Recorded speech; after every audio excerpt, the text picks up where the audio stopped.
Domain Bloom.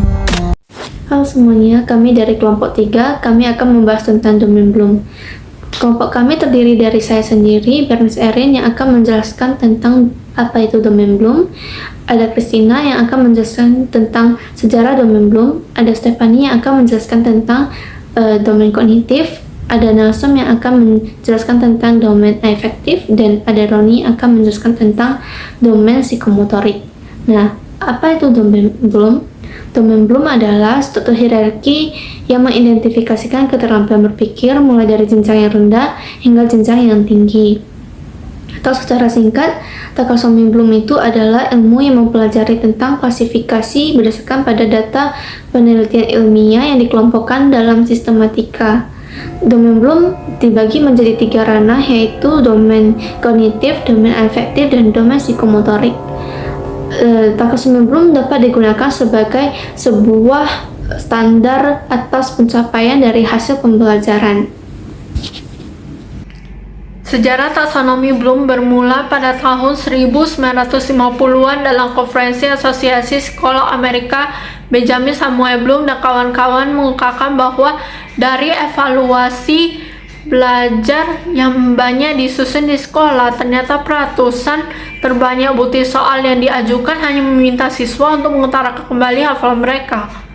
Konferensi tersebut merupakan lanjutan dari konferensi yang pernah diadakan sebelumnya pada tahun 1948. Menurut Bloom, hafalan sebenarnya merupakan tingkat terendah dalam kemampuan berpikir atau thinking behavior. Masih banyak level lain yang lebih tinggi yang harus dicapai agar proses pembelajaran menghasilkan siswa yang kompeten di bidangnya.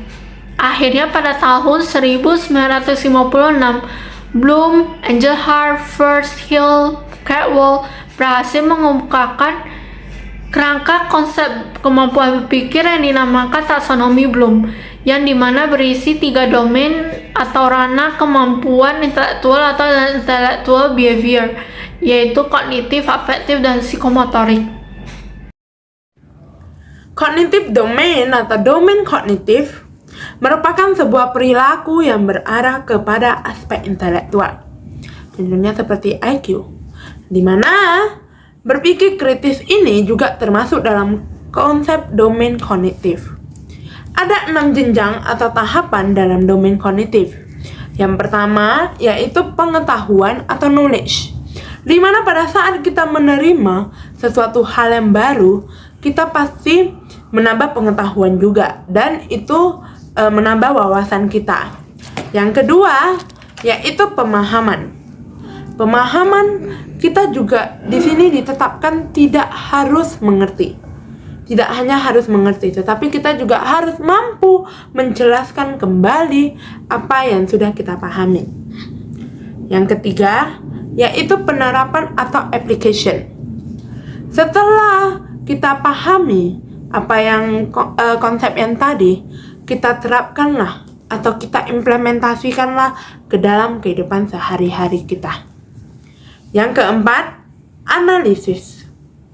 Kita analisis, kita kritik, kita tegaskan apa yang masih kurang gitu. Kita identifikasikan kembali pola-pola yang tadi atau konsep-konsep tadi yang sudah kita terapkan dalam kehidupan sehari-hari kita. Yang kelima, sintesis. Sintesis ini yaitu menggabungkan kembali konsep-konsep yang sudah ada, yang dimana sudah kita analisis, pastinya kan ada perubahan. Jadi di sini kita gabungkan kembali konsep-konsep tadi. Oke. Yang keenam, analisis. Yang keenam, evaluasi. Evaluasi merupakan penilaian kembali kepada konsep yang tadi sudah kita implementasikan dalam kehidupan sehari-hari. Di sini tidak hanya penilaian kembali. Penilaian kembali ini bisa berupa seperti memproyeksikannya, menerapkannya gitu. Terus bisa juga kita merangkumnya, memecahkannya kembali. Sehingga dengan adanya dilakukan evaluasi kembali, kita dapat mengambil keputusan yang baik, keputusan yang tepat bagi konsep yang sudah tadi kita terapkan. Domain afektif. Domain afektif berkaitan dengan emosi, sikap, nilai, dan perasaan. ini mencakup aspek emosional dan sosial dari pembelajaran. Tujuan domain afektif mencakup hasil pembelajaran yang berkaitan dengan respon emosional, sikap, dan nilai-nilai siswa. Contoh tujuan domain afektif mencakup menghargai nilai keberagaman, menunjukkan empati, atau mengembangkan sikap positif terhadap pembelajaran seumur hidup.